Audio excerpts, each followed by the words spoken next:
अस्सलामुअलैकुम मेरी YouTube family, आप सब कैसे हैं और कैसे मिजाज है आज की वीडियो।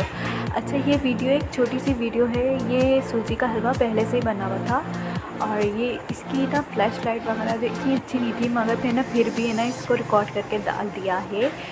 ये इसमें जैसे 1 कप सूजी, 1 कप चीनी और थोड़ा सा घी, इसको पहले फ्राई करना है, फिर उसके बाद पानी ऐड कर देना है। उसके बाद और इसको जब पानी ऐड कर देंगे तो इसको थोड़ा थोड़ा चलाते रहना है। उसके बाद ये तैयार हो जाएगा। और ये वीडियो छोटी सी आप देखें, आपको कैसी लगी मुझे ज़रूर बताइएगा। अल्लाह हाफिज़।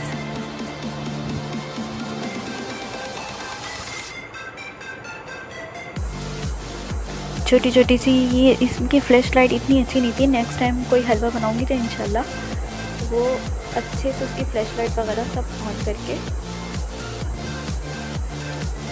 मैं सेंड करूँगी।